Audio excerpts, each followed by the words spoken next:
6:50 is the time. Back with your top stories before you head out in our Sunrise Smart Start and some breaking updates. An RPD officer taken to the hospital after police say a drunk man attacked him overnight. Just before 11:30, police say there was a 24-year-old man walking in the middle of Dewey Avenue near CoStar Street. They issued a mental health detention, and during that, RPD says the man became combative, injuring the officer. Both the suspect and that officer were taken to the hospital for further care. The suspect will be charged with assault. Rochester Mayor Malik Evans says the city is moving forward in 2026, describing what he calls a resilient, robust, and ready community.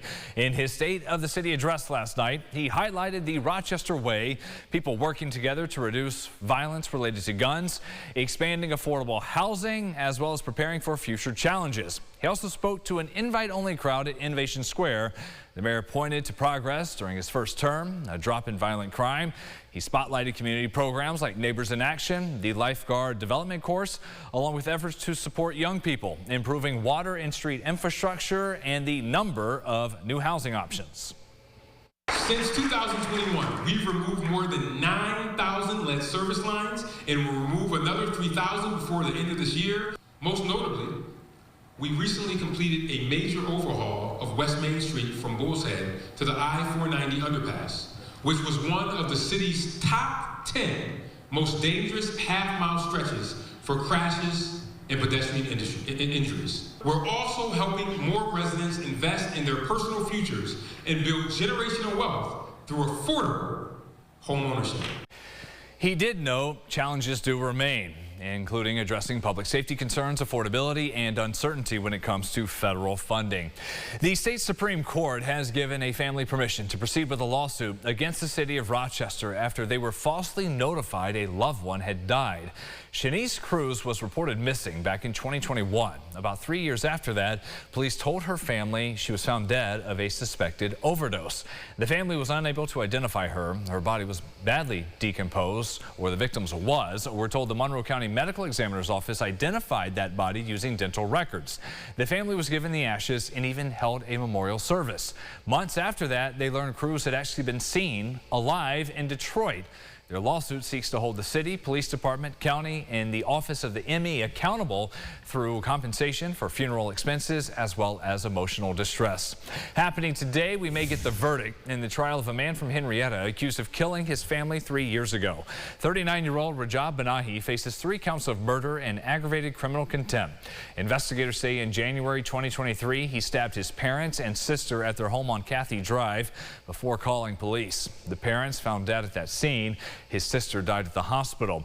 Earlier this week, as part of testimony, the judge heard from other relatives, a 911 call, saw body cam footage, and got a report from the medical examiner. This is a bench trial, so it's the judge giving the verdict, and we were told that may come later today. The trial resumes at 9:30.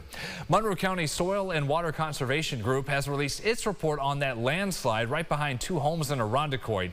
It describes the soil there as easily erodible. Other factors that led to the major issue for the homeowners include the land being a steep embankment, the stream bank erosion along the creek, and a record-setting month of rain for March. The district says it's working on searching for financial help to pay for all the extensive work that will be needed to fix that failure.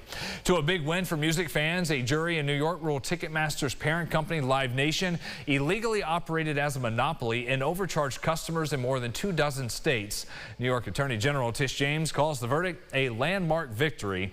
Live Nation says in a statement it can and will appeal any unfavorable rulings. Customers are not likely to see relief right away. A judge must now decide the penalties, which could total in the billions, and whether the companies should be broken up. And we are looking for some warmer weather without rain. Unfortunately, not going to come today. Mild showers, thunderstorms, maybe strong later this afternoon.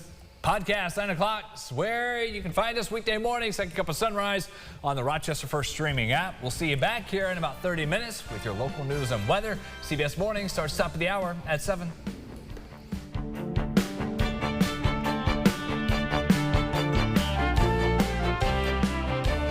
Follow News 8 wherever you are on RochesterFirst.com, Facebook, X, and on our app for news and weather.